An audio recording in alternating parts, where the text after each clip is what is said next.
Nous allons voir dans cette vidéo la notion d'adressage IPv4 et de sous-adressage, cette fois-ci dynamique. Donc on avait déjà vu et eu l'occasion de voir la notion de sous-adressage statique, FLSM. Donc c'était un découpage statique où tous les sous-réseaux avaient le même nombre d'hôtes. Pour l'adressage ou bien le sous-adressage dynamique, on verra que on va donner des plages d'adresse au besoin. C'est-à-dire qu'on n'aura pas un même découpage. Et donc on pourra bénéficier de certains avantages au niveau du VLSM. Alors on commence déjà par donner les notions concernant déjà l'adressage IPv4, ça on l'a déjà vu. Donc comment obtenir des informations réseau à partir d'une adresse IPv4 d'une machine et d'un masque de réseau, c'est-à-dire qu'on peut récupérer plusieurs autres informations concernant le réseau logique. Par la suite, on verra comment on pourra déterminer des informations, cette fois-ci de sous-réseau, relatifs à une adresse IPv4 de réseau et un nombre d'hôtes cette fois-ci. Donc la fois passée, on avait dit qu'on pouvait extraire des informations de sous-réseau via une adresse IPv4 de réseau et un nombre de sous-réseaux. Cette fois-ci, on peut le déduire à partir du nombre d'hôtes au niveau des différents sous-réseaux. Alors, une adresse IPv4 d'une machine et un masque de réseau permettent de déterminer les informations suivantes. Donc, adresse de réseau, de diffusion réseau, nombre de bits de la partie hôte, nombre d'hôtes et plage d'adresse IPv4 utilisable, donc première jusqu'à dernière adresse qu'on peut affecter à des machines. Alors, adresse IPv4, donc c'est une adresse logique qui est unique à un instant T. Elle est sur 32 bits. Elle est de cette forme-là. Donc on a 4 groupes de 8 bits séparés par des points.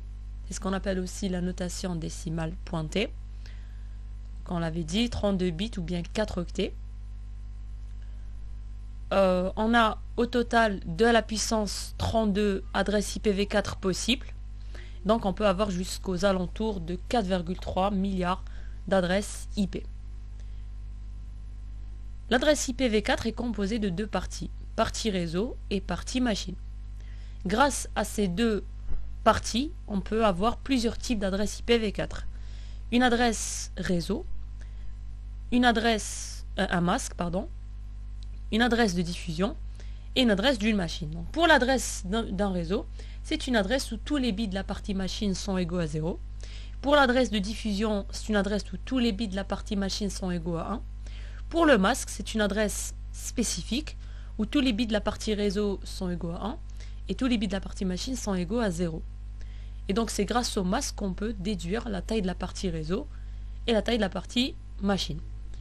Pour une adresse d'une machine, c'est une adresse où tous les bits de la partie machine ne sont ni tous égaux à 0, ni tous égaux à 1.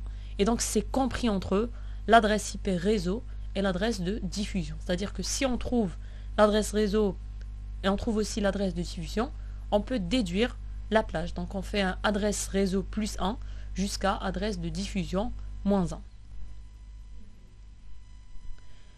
Comme règle de bonne manière, on prend toujours les premières adresses d'une plage pour les machines, donc les terminaux, et les dernières adresses sont affectées aux interfaces des routeurs qui appartiennent bien sûr aux différents réseaux locaux.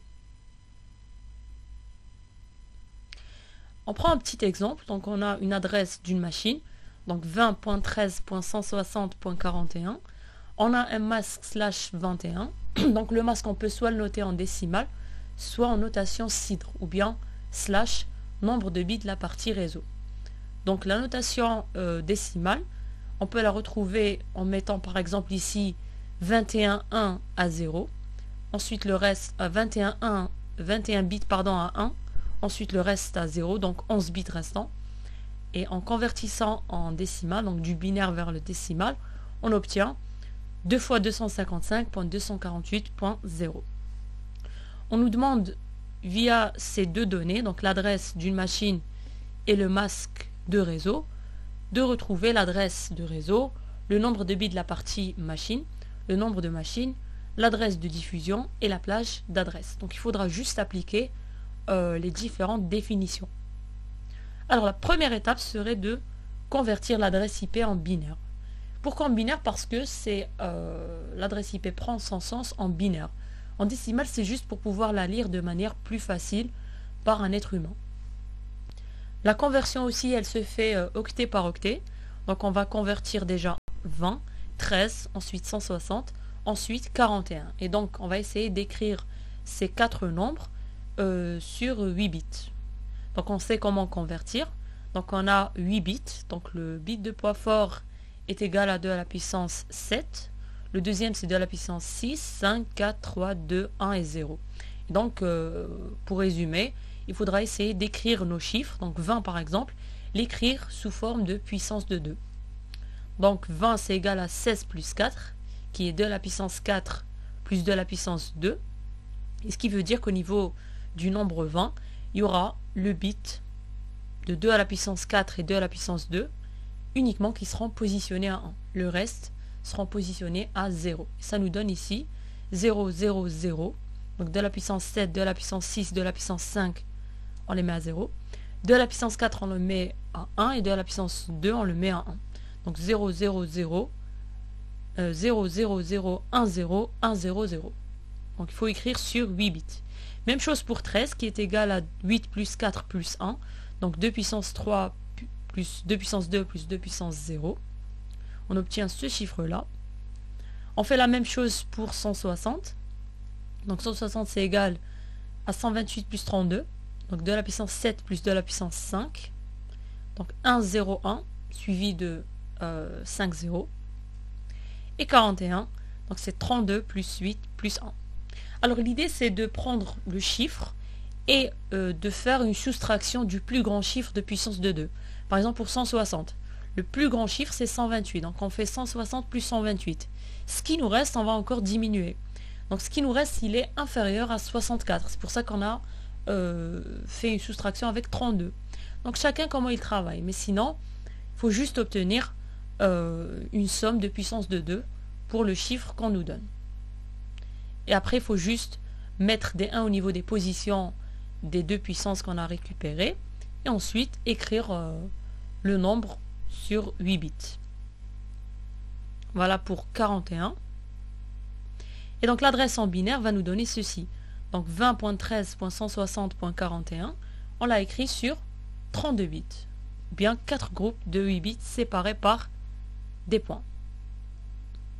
On fait la même chose pour le masque de réseau. On a un slash 21. Donc on a 255.255.248.0. Donc 255 c'est 8 bits à 1. Tout simplement. 248 c'est 128 plus 64 plus 32 plus 16 plus 8. Donc on a ici 5 1 suivi de 3 0. Et donc si on écrit le masque en binaire, ça va nous donner 21 1 suivi de 11 0. Et c'est bel et bien un slash 21. Donc ici on a 8 plus 5, ça nous donne 21. Et c'est notre masque. Donc on écrit soit le masque en décimale, soit le masque en notation cidre. Notation cidre, c'est plus facile à lire. Par contre, au niveau des machines, lorsqu'on saisit par exemple le masque d'une adresse d'une machine, il faudra le saisir en décimale pointée. Même chose pour la configuration d'une interface. Donc on fait IP adresse, adresse IP, suivi du masque en décimale. Et donc le slash ne sert pas vraiment en TP. Il sert beaucoup plus en TD, lorsqu'on essaye de noter le masque ou bien faire en sorte qu'il soit plus facile à lire, tout simplement. Vous verrez qu'en IPv6, on utilise la notation cidre pour le masque et non pas la notation comme IPv4 décimale. Voilà donc pour la première étape qui consiste à convertir l'adresse de la machine et le masque en binaire. On va garder ça pour après. Ensuite, on va essayer de trouver quelques informations utiles. Donc déjà, on sait que la taille de la partie réseau, elle est sur 21 bits. Cela implique que la taille de la partie machine, c'est 32 moins 21. Donc 11 bits de poids faible. Et donc là, on peut directement trouver le nombre de machines. Donc c'est toujours 2 à la puissance taille de la partie machine moins 2. Pourquoi moins 2? C'est pour éliminer le cas où tous les bits de la partie machine sont égaux à 0 et tous les bits de la partie machine sont égaux à 1. Donc il ne faudra pas comptabiliser l'adresse réseau et l'adresse de diffusion. C'est pour ça qu'à chaque fois, on fait 2 à la puissance taille de la partie machine, moins 2. Donc 2 à la puissance 11 moins 2, donc c'est 2048 moins 2, 2046. Donc au niveau de ce réseau logique, on peut avoir jusqu'à 2046 machines, pas plus. Si on veut plus de machines, là il faut changer de masque. Donc diminuer la taille de la partie réseau pour avoir une plus grande taille de partie machine. Et donc plus la taille de la partie machine est grande, plus le nombre de machines est grand. C'est logique. Là, on va découper notre adresse en partie réseau, partie machine. Donc, on va positionner les 21 premiers bits au niveau de la partie réseau. Donc, vous voyez ici que je n'ai pas écrit 20 et 13 en binaire, parce que ça ne sert à rien. Pourquoi? Parce que au niveau du troisième octet, qui est le 160, il y a certains bits qui vont appartenir à la partie machine et d'autres qui vont appartenir à la partie réseau. Et c'est cet octet-là qui nous intéresse lors de la conversion en binaire.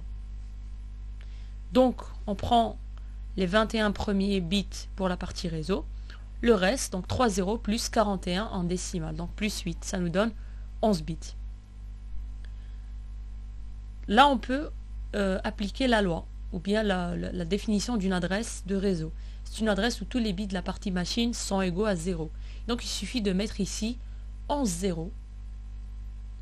On peut faire comme ça, ou bien on peut faire une opération logique AND, donc un et logique, entre l'adresse de la machine et le masque de réseau. Donc on va faire ceci en binaire, donc l'adresse qu'on a convertie en binaire, et logique, le masque qu'on a converti en binaire.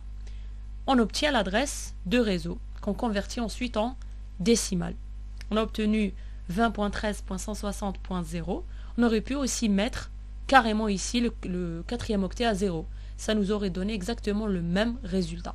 Parce qu'au niveau du troisième octet, on a ici les 3 bits qui sont déjà égaux à 0. Donc ça ne va pas affecter au niveau du troisième octet. Donc on peut utiliser une des deux méthodes. Soit on applique la définition, soit on applique adresse IP d'une machine et logique masque de réseau. En réalité, c'est ce que fait aussi le routeur à son niveau. Dès que par exemple vous insérez une adresse IP d'une interface avec le masque, il peut déduire le réseau qui lui est directement connecté en faisant un et logique.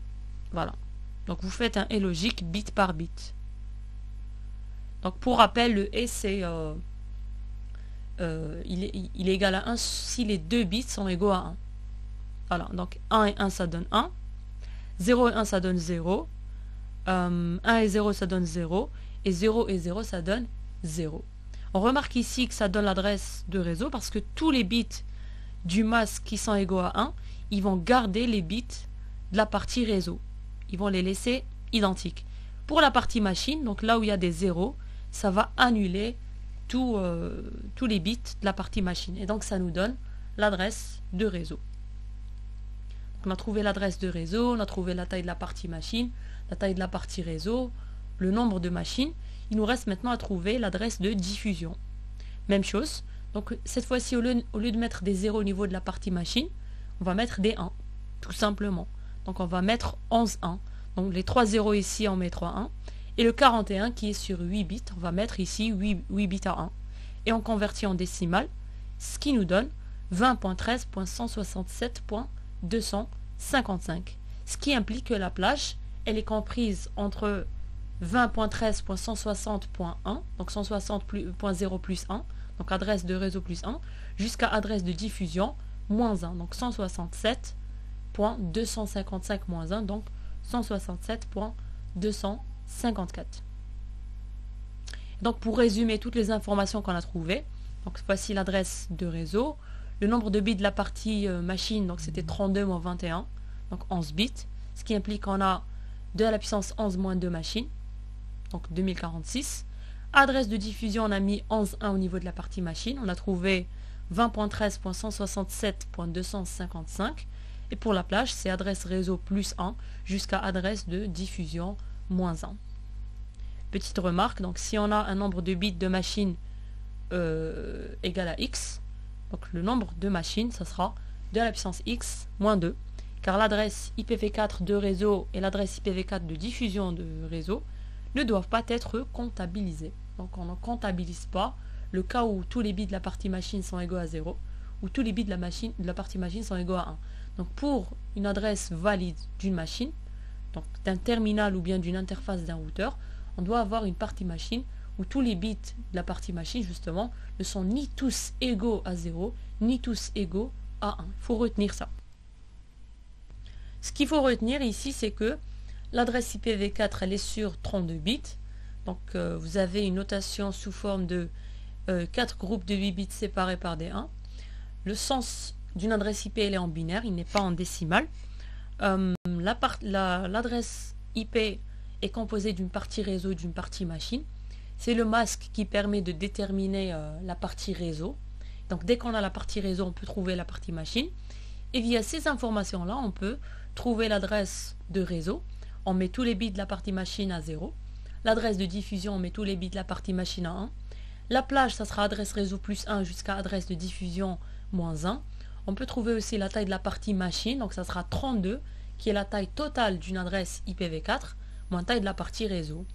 Et on peut aussi bien sûr trouver le nombre d'hôtes ou bien le nombre de machines, qui est égal à 2 à la puissance taille de la partie machine, moins 2, pour ne pas comptabiliser l'adresse de réseau et l'adresse de diffusion réseau, tout simplement. Donc ça c'est déterminer des informations concernant une adresse IPv4. Donc ça dépend. Si on a l'adresse réseau en données avec le masque, on peut trouver les autres informations. Si on a l'adresse d'une machine avec un masque, on peut trouver les autres informations. Donc tout dépend de ce qu'on a. L'essentiel c'est d'avoir une adresse, qu'elle soit réseau, diffusion ou bien une adresse monodiffusion qui fait partie de la plage. Il faut juste avoir le masque. Le masque est une information qui est très importante. On ne peut pas démarrer un exercice par exemple sans connaître, sans avoir le masque comme information. On ne peut rien déduire. Si on n'a pas le masque, on ne peut pas connaître la taille de la partie réseau, implique qu'on ne peut pas connaître la taille de la partie machine, implique qu'on ne peut pas trouver le nombre de machines, et implique qu'on ne peut pas trouver l'adresse réseau, diffusion, etc. Parce que la définition va reposer sur la partie machine. Partie machine à 0, partie machine à 1, vous voyez. Et donc, c'est très important de démarrer avec le masque qui est connu. Masque plus une adresse quelconque. Soit l'adresse d'une machine, soit l'adresse du réseau lui-même, soit une adresse de diffusion de réseau. Deuxième tâche, ou bien deuxième partie de la vidéo, c'est d'apprendre justement à déterminer des informations de sous-réseau cette fois-ci. Alors, si on a en possession une adresse IPv4, réseau, on a aussi en possession un masque de réseau, et on a aussi le nombre de machines d'un sous-réseau, on peut trouver les informations suivantes.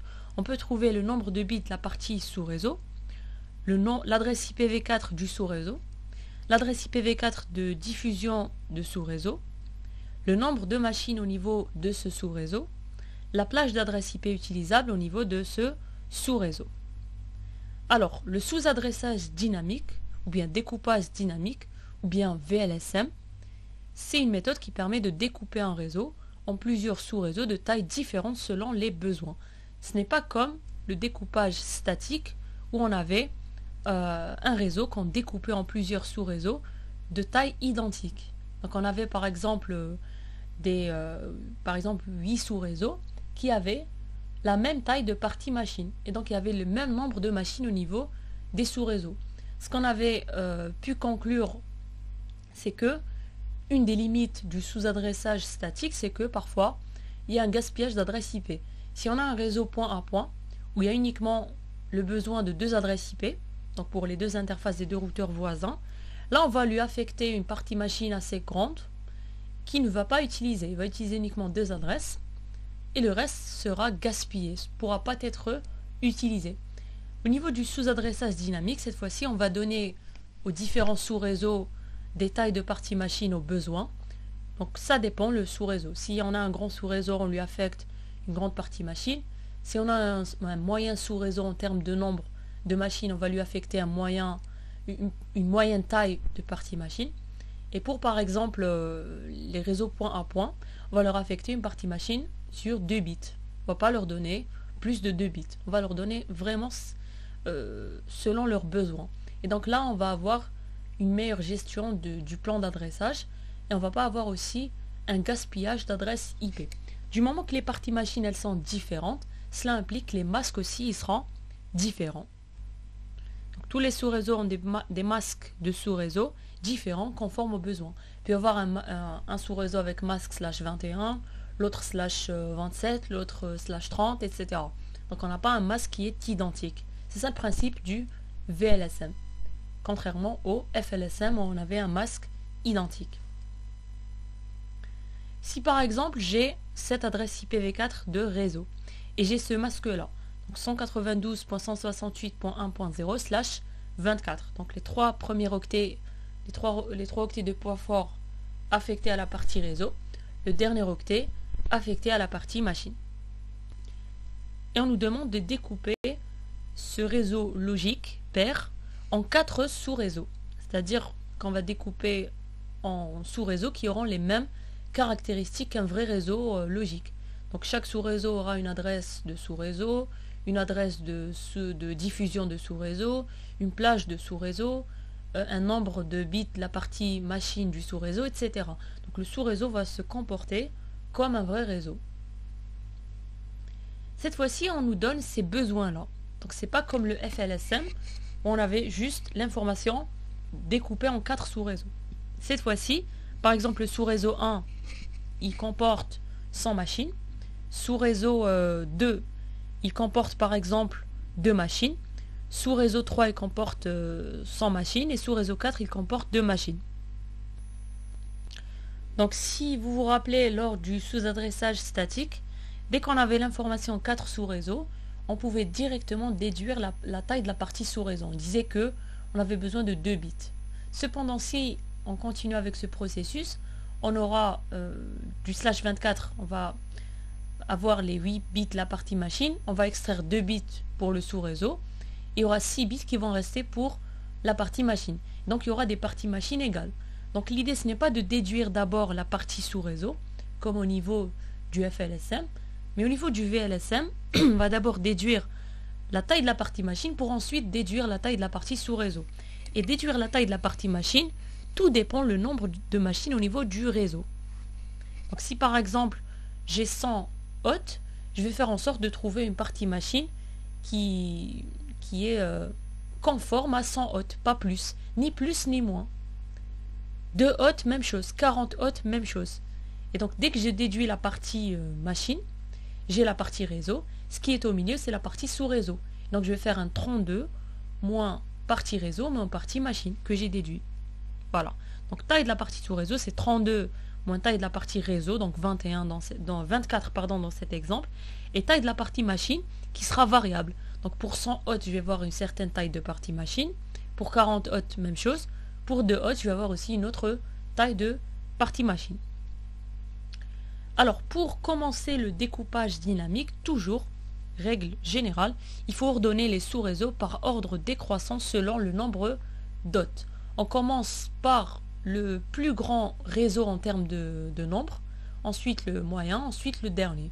Donc ici, il est impératif de commencer par le sous-réseau 1, parce qu'il y a 100 hôtes. Ensuite le deuxième, ensuite troisième et quatrième au choix. Donc soit premier, deuxième, troisième, quatrième, ou bien premier, deuxième, quatrième, troisième. Donc entre le 3 et le 4, on peut ne pas ordonner, parce qu'on a le même nombre de machines.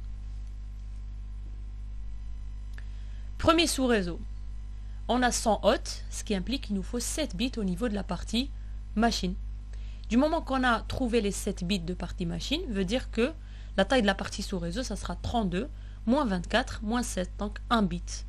Regardez ici, donc les 24 ils sont déjà pris, donc 192.168.1. Et là, il y a les 8 bits de la partie machine. Toujours dans un sous-adressage qui soit dynamique ou bien statique, la partie sous-réseau est extraite à partir de la partie machine du réseau pair. Donc on va piocher les bits de poids fort. On prend les 7 bits de la partie machine, les 7 bits de poids faible. Ce qui reste entre les deux, c'est ce dernier bit. Donc la partie sous-réseau, elle sera sur 1 bit. Si on a maintenant le cas du deuxième sous-réseau, 40 machines implique qu'il nous faut une partie machine sur 6 bits et non pas 7 bits. Comme on a dit, on donne des parties machines au besoin. On ne donne pas 7 puisqu'il n'en a pas besoin. Et donc la partie sous-réseau, elle sera sur 2 bits. Donc 32 moins 24 moins 6.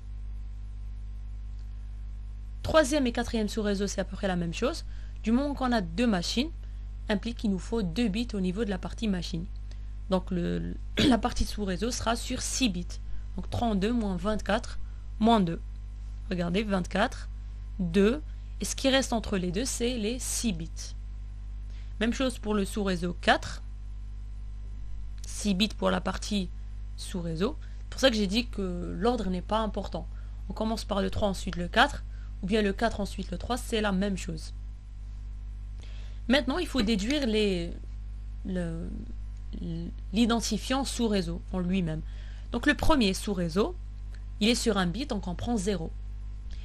Deuxième sous-réseau, il est sur 2 bits. Donc qu'est-ce qu'il faut faire toujours? C'est faire un plus 1 et ajouter 0. Donc 1, 0. Ensuite, le troisième sous-réseau, il est sur 6 bits. Donc 1, 0. Donc 10 plus 1, ça nous donne 11. Donc 11, on lui ajoute 4, 0. Quatrième sous-réseau, toujours sur 6 bits. Donc là, on n'augmente pas la taille de la partie sous-réseau. On va juste faire un plus 1. Donc 11, 4, 0 plus 1, ça nous donne 11, 3, 0, 1. Donc on fait des additions binaires. Donc l'idée, c'est de faire un plus 1 d'abord, ensuite ajouter les bits restants. S'il n'y a pas d'ajout de bits, comme dans le cas du passage du sous-réseau 3 vers le 4, on fait juste un plus 1.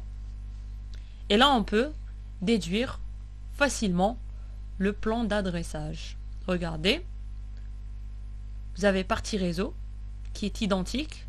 La partie sous-réseau, elle va changer. Donc 0 pour le sous-réseau 1, 1, 0 pour le sous-réseau 2, donc sur 1 bit, premier sous-réseau, sur 2 bits, deuxième sous-réseau. On remarque le masque, il augmente. Donc slash 24 plus 1, slash 25 pour le premier sous-réseau, slash 24 plus 2, donc slash 26, slash 24 plus 6, donc slash 30 pour sous-réseau 3 et 4. Et là, on a 6 bits. Et on fait varier la partie machine pour trouver l'adresse de réseau, donc mettre que des 0 au niveau de la partie machine, de 0. Adresse de diffusion, mettre que des 1. Et la plage, donc ce qu'il y a entre les deux. Il suffit de convertir du binaire vers le décimal pour obtenir ce plan d'adressage. Et via le plan d'adressage, on va pouvoir adresser les machines de notre réseau, donc les terminaux et les interfaces des routeurs. L'essentiel, c'est ce qu'il faut retenir, c'est que on affecte des plages au besoin, on a des masques qui sont différents et on n'a pas de gaspillage d'adresses IP. Comme vous pouvez le voir au niveau des sous-réseaux 3 et 4, première adresse c'est 1.193, dernière adresse c'est 194. Donc au total, il n'y a que 2 adresses au niveau de ce sous-réseau. Il n'y a pas de perte d'adresse. Du moment que c'est un réseau point à point, on n'a pas à lui donner une partie machine plus de 2 bits. Parce que c'est un gaspillage. On sait qu'au niveau d'un réseau bipoint, ou bien point à point, il n'y aura jamais des équipements qui vont se mettre au niveau de ce sous-réseau. Bon, si on change d'avis, si on veut mettre un commutateur entre les deux routeurs, là il faut carrément refaire le plan d'adressage. Donc le faire selon les besoins de la topologie ou bien du réseau pair. Donc ce qu'il faut retenir, c'est qu'on a une adresse d'un réseau pair, on a le masque du réseau pair, et ensuite on ne s'intéresse pas au nombre de sous-réseaux. On va s'intéresser au nombre de machines au niveau du sous-réseau.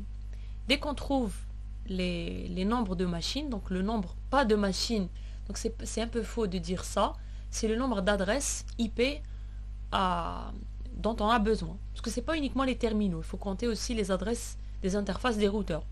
Dès qu'on a cette information-là, on va ordonner déjà nos réseaux par ordre décroissant selon le nombre d'adresses. Ensuite, on commence par le premier réseau jusqu'au dernier réseau. Pour chaque sous-réseau, on va trouver la partie machine. Trouver la partie machine conforme aux besoins du nombre. Dès qu'on trouve la partie machine, on peut trouver le nombre, la taille de la partie sous-réseau. Donc 32 moins taille de partie réseau moins taille de la partie machine. Ensuite, on fera varier la partie machine de x, si elle est sur x, donc de x0 jusqu'à x1, tout simplement. On va essayer de traiter un petit exemple. Donc ici, on a un réseau pair.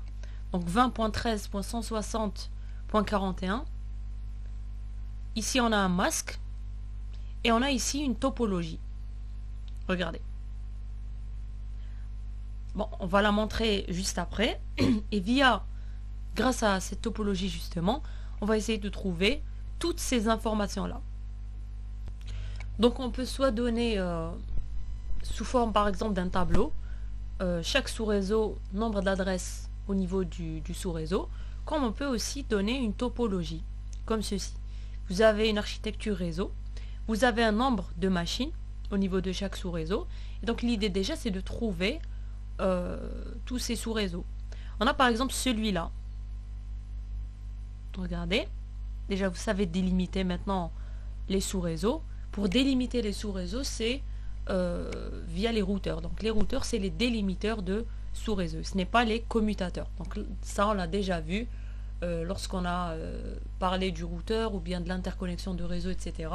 Donc tout équipement selon le modèle OSI de niveau supérieur ou égal à 3 peut être un délimiteur. Donc les diffusions, elles sont les domaines de diffusion, ils sont cassés au niveau de ces équipements.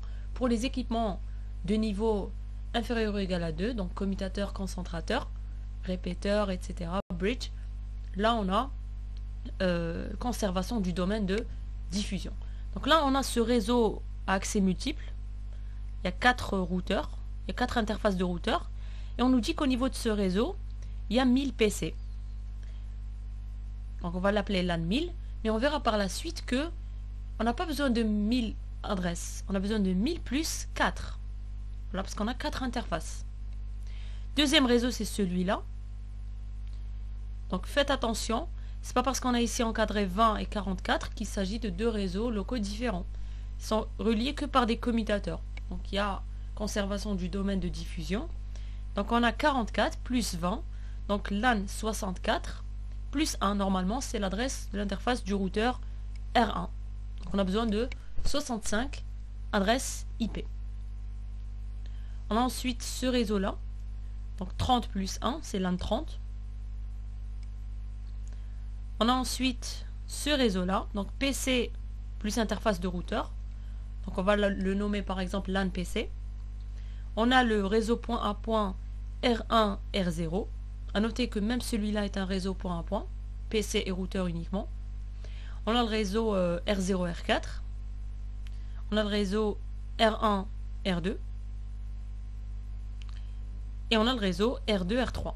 Et donc au total, au niveau de cette topologie, on a 8 sous-réseaux. Donc ça, c'est pas vraiment important de connaître le nombre de sous-réseaux, parce que c'est pas via cette information qu'on va trouver la taille de la partie sous-réseau. Ce n'est pas un découpage statique. Si c'était statique, je suis d'accord.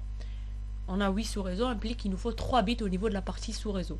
Au niveau du découpage dynamique VLSM, on s'intéresse beaucoup plus aux tailles de partie machine, et donc au nombre d'adresses au niveau de chaque sous-réseau. Et donc, première étape, c'est de spécifier les besoins de chaque sous-réseau. Bien sûr, il faut ordonner par ordre décroissant selon le nombre d'adresses. Donc ça, ici c'est ordonné. Donc 1000, suivi de 64, suivi de 30. Et là, entre les 5 restants, 5 sous-réseaux restants, l'ordre n'est pas important, puisque il contient tous les 5 deux adresses. Voilà, donc commencer par R2, R3, ou bien commencer par LAN PC, ou bien commencer par R0, R1, n'a pas d'importance. L'essentiel, c'est de commencer par le LAN 1000, suivi du LAN 64, suivi du LAN 30, ensuite le reste, peu importe. On commence donc par spécifier les besoins du LAN 1000, premier sous-réseau. Donc au niveau de ce sous-réseau, on a besoin de 1000 adresses pour les 1000 PC, plus des adresses pour les 4 interfaces des 4 routeurs, parce que c'est un réseau à accès multiple. Et donc au total, on a besoin de 1004 adresses IP, ce qui implique qu'il nous faut 10 bits au niveau de la partie machine. Et du moment qu'on a besoin de 10 bits au niveau de la partie machine, ça implique qu'on aura, donc là on peut rapidement donner la taille, le nombre de machines maximales, donc 1022, donc c'est 2 à la puissance 10 moins 2. Si on avait pris par exemple 9 bits, ça nous aurait donné 2 à la puissance 9 moins 2, ça nous aurait donné 512-2, donc 510, ce qui n'est pas suffisant à notre réseau. C'est pour ça qu'il nous fallait 10 bits au minimum. Si on prend 11 bits, on aura 2048-2, et là c'est beaucoup. Donc on a dit qu'il faut donner ni plus ni moins. Donc vous pouvez vous dire qu'on va perdre ici, donc on a au total 1022, et on va utiliser 1004, on va par exemple perdre 18 adresses. Donc perdre 18 adresses IP, c'est mieux que de perdre aux alentours de 512 ou bien 1000 adresses IP. Donc le gaspillage, on ne peut pas l'éviter, parce qu'on travaille avec des puissances de 2. Donc on va prendre des chiffres à puissance de 2 moins 2, toujours. 1024 moins 2, 512 moins 2, 64 moins 2, 32 moins 2, etc. Mais bon, on évite quand même un très grand gaspillage. Il y aura un petit gaspillage. Et c'est bien d'avoir une petite marge comme ça, on ne sait jamais, on peut ajouter d'autres équipements. On ne peut pas avoir un découpage. Oui, on a par exemple une plage avec 1000 adresses. Ce n'est pas faisable parce qu'on travaille en binaire déjà. Voilà, ça c'était la petite remarque. Donc, du moment que la taille de la partie machine elle est sur 10 bits, implique la taille de la partie sous réseau, elle est sur 32 moins 21. Donc 32 la taille totale d'une adresse IP, 21 la taille de la partie réseau de l'adresse IP, moins 10. Ce qui nous reste, c'est un seul bit. Et donc la partie sous réseau, son identifiant, c'est un bit nul, donc 0. Et le masque, ça sera slash 21 plus 1, donc slash 22, ou bien 3 fois 255.252. On met 22, 1, avec un reste 0, donc 10 bits à 0. On convertit en décimale, on obtient le masque en notation décimale pointée. Donc ça, c'est pour les besoins du LAN 1000. Même chose pour le LAN 64. Alors, au niveau de ce réseau, on a besoin de 64 adresses IP pour les PC, plus une adresse de l'interface du routeur R1. Donc il nous faut 65 adresses IP. Implique qu'il nous faut une taille de partie machine sur 7 bits. Du moment qu'on a 7 bits, donc nombre de machines maximales sera égal à 2 à la puissance 7 moins 2, donc 126. Certains auraient pris par exemple 6 bits. 6 bits c'est égal à 2, donc 2 à la puissance 6 c'est égal à 64. Mais là, le problème, c'est que si on prend 6 bits, ça ne sera pas suffisant. Pourquoi? Parce que 6 bits implique qu'on aura un nombre de machines maximales égal à 2 à la puissance 6 moins 2. Donc 64 moins 2, donc 62. Et 62 ne va pas suffire pour notre réseau. C'est-à-dire qu'il y aura 2 adresses IP manquantes. Donc ça, c'était un petit piège. On a mis 64. La majorité pouvait tomber dans le piège de prendre 6 bits. Parce que 2 à la puissance 6 égale à 64. Or, faut toujours faire le moins 2. Et donc, ici, il faut prendre 7 bits au lieu de 6 bits. Et là, on remarque qu'on a un petit gaspillage. Parce que on a 126 moins 64 machines qu'on ne va pas utiliser. Voilà. Mais on ne peut pas faire autrement. Comme j'ai dit, le gaspillage, il y aura un peu de gaspillage, mais ça sera moins flagrant que le gaspillage fait par le découpage statique. Et donc là, on peut aussi déduire la taille de la partie sous réseau. Donc 32 moins 21, cette fois-ci, moins 7. Ça nous donne 4 bits.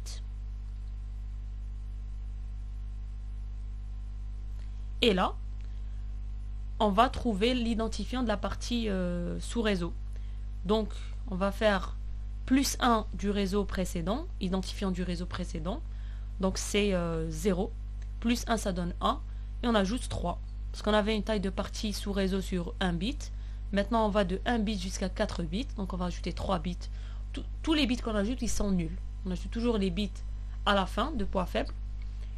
Et avant d'ajouter les bits, il faudra mettre un plus 1 entre l'identifiant du sous-réseau précédent et 1. Donc 0 plus 1.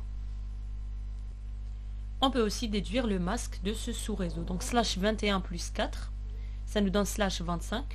Et ça nous donne 3 fois 255.128. Donc 3 fois 255, c'est 24 bits. 128, c'est 1 suivi de 7 zéros, donc 25, tout simplement. Ou bien écrire 25 bits à 1, 7 bits à 0, convertir en décimale, on obtient le masque en notation décimale pointée. On termine avec, ou bien on continue avec le même principe pour les prochains sous-réseaux. Donc LAN 30. Au niveau de cela, on a besoin de 31 adresses IP. Donc 30 pour les machines et une pour l'interface du routeur R3, qui est la passerelle des 30 PC. C'est aussi un réseau d'extrémité, parce qu'il y a une seule sortie, contrairement au LAN 1000 qui est un réseau à accès multiple, où on a plusieurs passerelles qu'on peut choisir. Du moment qu'on a un nombre égal à 31 adresses IP, implique qu'il nous faut 6 bits au niveau de la partie machine. Ce qui implique que le nombre de machines maximales est égal à 2 à la puissance 6 moins 2, donc 64 moins 2. Petit piège aussi, certains auraient pu prendre 2 à la puissance 5, donc 5 bits. 2 à la puissance 5 bits, ça va nous donner 2 à la puissance 5 moins 2, donc ça va nous donner 30 adresses. Sauf que 30 adresses, ce n'est pas suffisant pour notre réseau où il nous faut 31 adresses. Donc il y a ici aussi un petit piège où la majorité aurait pris par exemple une taille de partie machine sur 5 bits. Il faut toujours faire les calculs du nombre de machines maximales. On le fait et on compare avec ce qu'on a comme besoin. Il faut toujours faire le moins 2. Il ne faut jamais oublier de faire 2 à la puissance taille de partie machine moins 2. Et donc là, il nous faut non pas 5 bits, mais 6 bits pour la partie machine. Ce qui implique que la partie sous réseau, elle sera sur 5 bits. Donc 32 moins 21 moins 6. Là, pour trouver l'identifiant, si vous vous rappelez, l'identifiant du sous-réseau précédent est égal à 1000, donc sur 4 bits. Cette fois-ci, qu'est-ce qu'on fait? On fait 1000 plus 1, donc 1001, et on ajoute un 0, parce qu'on bascule de 4 bits jusqu'à 5 bits. Donc on fait le plus 1 d'abord, et on ajoute un 0 de poids faible. Donc ça nous donne 10 010, voilà, 10 0 10. Et le masque, ça sera 21 plus 5, donc slash 26. Et donc ça sera 3 fois 255, donc c'est slash 24. 2 1 suivi de 6 0 pour slash 26. Donc 2 1 suivi de 6 0 en décimale, ça nous donne 192. Ou bien 128 plus 64. On continue avec le LAN PC. Cette fois-ci, l'ordre peu importe. Donc on a au niveau de ce réseau une adresse pour un PC et pour l'interface du routeur R0. Donc on a besoin de 2 adresses IP. Toujours, dès qu'on a besoin de 2 adresses IP, il nous faut une taille de partie machine sur 2 bits. Donc nombre total ou bien maximal de machines au niveau de ce sous-réseau, ça sera 2 à la puissance 2 moins 2. Donc ça nous donne 4 moins 2, 2. Donc c'est le seul réseau où il n'y a pas de gaspillage. Donc on a besoin de 2, on donne 2 adresses. Et partie réseau, ça sera 32 moins 21 moins 2, donc sur 9 bits. Regardez ici, vous avez le sous-réseau précédent, la partie sous-réseau, elle était sur 5 bits. Alors, avant d'ajouter les 4 bits restants, parce qu'il faut basculer de 5 bits à 9 bits, on fait un plus 1. Donc, 10 010 plus 1, ça nous donne 10 011, plus 1 ici, et on ajoute 4 0. Et le masque, ça sera slash 21 plus 9, slash 30, ou bien 30 bits à 0, et 30 bits à 1, pardon, et 2 bits à 0. Ça nous donne 3 fois 255 moins 252. Et 252, on peut le trouver facilement. Donc c'est 255 moins 2 moins 1. Donc on élimine les 2 bits restants. Ça c'est égal à 3. Donc 255 moins 3, c'est égal à 252. On continue avec le sous-réseau 5, même chose. Donc au niveau de ce sous-réseau R0, R1, réseau point à point, on a besoin de 2 adresses pour les 2 interfaces des 2 routeurs R0 et R1. 2 bits au niveau de la partie machine, 9 bits au niveau de la partie sous-réseau. Ici, on ne va pas ajouter des zéros, on va juste faire un plus 1 du sous-réseau précédent. Le même masque. Même chose pour le sous-réseau R0, R4. On fait juste un plus 1. 0, 1 plus 1, ça donne ici un 0. Même masque. On continue avec la même logique. Pour le sous-réseau R1, R2, on a besoin de 2 adresses pour les 2 interfaces des routeurs R1 et R2. Donc partie machine sur 2 bits implique le nombre total de machines au niveau de ce sous-réseau, c'est 2 à la puissance 2 moins 2. Donc 2 machines. Taille de la partie sous-réseau, toujours sur 9 bits. Et là, on fait juste un plus 1 aussi. Donc à la fin, on avait un 0, plus 1, ça nous donne 1, 1. Même masque, slash 30. On termine avec le dernier sous-réseau R2, R3. On fait aussi un plus 1. 0, 1, 1 plus 1, ça nous donne 1, 0, 0. Même masque. taille de partie machine sur 2 bits, taille de partie sous-réseau toujours sur 9 bits. Donc au niveau des 5 derniers sous-réseaux, c'est comme si on était en train de faire un sous-adressage statique. Voilà. Parce que la taille de la partie sous-réseau n'a pas changé. Parce que justement, tous nos sous-réseaux ont besoin de 2 adresses IP chacun. Et donc du moment qu'on a une partie, on a un nombre de sous-réseaux, nombre de machines qui est fixe, implique la taille de la partie machine est fixe, implique la taille de la partie sous-réseau aussi est fixe. Maintenant qu'on a spécifié les besoins de chaque sous-réseau, on a pu trouver les tailles des parties machine et sous-réseau. On peut maintenant trouver les adresses de sous-réseau et les adresses de diffusion de sous-réseau. Parce qu'on a maintenant la partie machine. On va juste la mettre à 0 ou bien à 1. Pour le premier LAN, donc LAN 1000, on a trouvé que le masque de réseau c'est toujours /21, le masque de ce sous-réseau c'est /22. Donc partie réseau ne change pas, les 21 premiers bits ne changent pas. Même le bit de la partie sous-réseau ne change pas. On va juste mettre 10 bits à 0 pour trouver l'adresse de sous-réseau. Donc 20.13.160.0/22. Pour l'adresse de diffusion, les 10 bits ici, on va les mettre à 1. Ça nous donne 20.13.163.255. Ce qui implique la plage d'adresse utilisable, c'est 20.13.160.1 jusqu'à 20.13.163.254. Donc toujours adresse de sous-réseau plus 1 jusqu'à adresse de diffusion du sous-réseau moins 1. Deuxième sous-réseau, on avait trouvé un masque /25. On avait trouvé l'identifiant de la partie sous-réseau. On a 7 bits au niveau de la partie machine qu'on va mettre à 0 pour trouver l'adresse réseau. Donc 164.0/25. Et adresse de diffusion, on va mettre au niveau des 7 bits, au lieu de mettre 7.0, on va mettre 7.1. Donc 164.127. Et donc la plage, ça sera 20.13.164.1 jusqu'à 20.13.164.126. Même chose pour le troisième sous-réseau, le LAN 30. On a une partie machine sur 6 bits. On met les 6 bits à 0. Ça nous donne 20.13.164.128/26. Donc toujours les 21 premiers bits, ils sont identiques pour tous les sous-réseaux. C'est l'identifiant du réseau pair. Partie sous-réseau, on l'a déjà trouvé. On a trouvé sa valeur. On met juste les derniers bits de partie machine. Donc A0 pour trouver l'adresse réseau. A1 pour trouver l'adresse de diffusion. Et on fait attention à convertir par groupe de 8 bits. Donc on n'oublie pas ici, regardez le point ici qui intervient. Voilà. C'est-à-dire que la partie sous-réseau, elle est incluse au niveau du 3e octet et du 4e octet en même temps. Voilà. On trouve 20.13.164.191.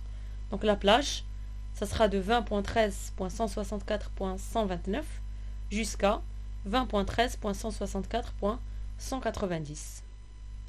Masque /26. Sous réseau 4, on avait trouvé déjà ça. Partie machine sur 2 bits. A0, ça nous donne l'adresse réseau, 192. 195 pour l'adresse de diffusion.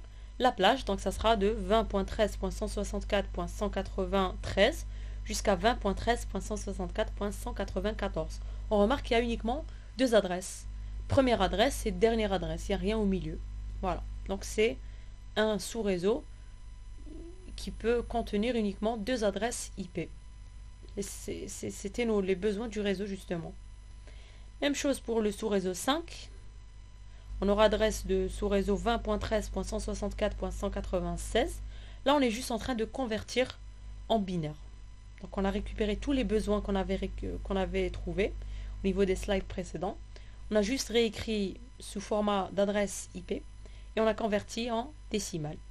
Pour l'adresse de diffusion, 199. Donc, première adresse 197, dernière adresse 198 et suivi de l'adresse de diffusion du sous-réseau 5 qui est égal à 199. Donc là aussi, je suis en train juste de lire le 4e octet. Parce que premier, deuxième et troisième octet, dès à présent, ils ne changent plus. Sous-réseau 6, donc 200. Adresse de diffusion 203. plage d'adresse 201 jusqu'à 202. Sous-réseau 7, 204, adresse diffusion 207, la plage de 205 jusqu'à 206. Et on termine par le sous-réseau 8, donc 208, adresse de diffusion 211, plage d'adresse de 209 à 210. On peut aussi résumer tout ce qu'on a trouvé au niveau de ce plan d'adressage. Voilà, donc il y a les plages, on les a trouvées. Il y a les adresses réseau, il y a les adresses de diffusion réseau, il y a les identifiants de la partie sous-réseau, comme on les avait trouvés. Et là, on a juste la conversion binaire vers le décimal. On a les masques aussi. Et grâce à ce plan d'adressage complet, donc déjà, on a pu trouver grâce à une adresse IP V4 d'un réseau pair et masque du réseau pair et nombre d'adresses au niveau de chaque sous-réseau, on a pu déduire toutes ces informations-là. Donc pour chaque sous-réseau, donc on avait aussi comme donnée d'entrée la topologie. La topologie, on a pu déduire qu'il y avait 8 sous-réseaux avec un certain nombre d'adresses qui différaient. On avait l'AN 1000, l'AN 64, l'AN 30, l'AN PC, 4 réseaux point à point entre deux routeurs. Et à travers ces informations-là, on a pu trouver la taille de la partie machine de chaque sous-réseau, la taille de la partie sous-réseau de chaque sous-réseau, la taille, le masque de chaque sous-réseau. Donc ça, je viens de 25, 26 et 30 ici. L'adresse de chaque sous-réseau, l'adresse de diffusion de chaque sous-réseau et la plage d'adresse de chaque sous-réseau. C'est via ce plan d'adressage qu'on va pouvoir adresser les machines de notre topologie. On a aussi trouvé le nombre de machines maximales en faisant 2 à la puissance taille de la partie machine moins 2. Je termine juste par cette petite astuce. Donc dès que vous terminez votre plan d'adressage, pour voir si vous avez fait juste ou pas, il faut que l'adresse de diffusion d'un réseau, si on lui ajoute un +1, on tombe au niveau de l'adresse de sous-réseau du prochain sous-réseau. Regardez ici, adresse diffusion 163.255. Si je fais un +1, j'obtiens 164.0, qui est l'adresse du prochain sous-réseau. 164.191 +1, ça donne 164.192. 195 +1, ça donne 196. 199 +1, ça donne 200. 203 +1, ça donne 204. 207 +1, ça donne 208. Et donc là, on peut réellement voir que notre travail, il a été bien fait. Pourquoi? Parce que au niveau du sous-adressage, donc qu'il soit statique ou bien dynamique, donc cette astuce marche pour les deux, c'est que le découpage, il fait en sorte que tous les sous-réseaux soient contigus. Le +1 permet qu'il n'y ait pas de chevauchement entre les sous-réseaux. C'est tout. Mais sinon, c'est toujours ce format-là. Donc, adresse du premier sous-réseau, qui est l'adresse du réseau pair, toujours. La plage, adresse diffusion. +1, j'ai l'adresse du deuxième sous-réseau. Plage du deuxième sous-réseau, diffusion du deuxième sous-réseau. +1, ça me donne l'adresse du troisième sous-réseau. Plage, adresse diffusion du troisième sous-réseau, etc. jusqu'à terminer avec la dernière adresse, qui est l'adresse de diffusion du dernier sous-réseau. Donc voilà pour cette vidéo, on illustre via un exemple comment faire un sous-adressage dynamique. Ce qu'il faut retenir, c'est que au niveau du sous-adressage dynamique, ce qui compte, c'est le nombre d'adresses au niveau de chaque sous-réseau. Et on déduit d'abord la taille de la partie machine pour ensuite déduire la taille de la partie sous-réseau. Contrairement au niveau du découpage statique, où on déduisait la taille de la partie sous-réseau via le nombre de sous-réseaux pour déduire la taille de la partie machine.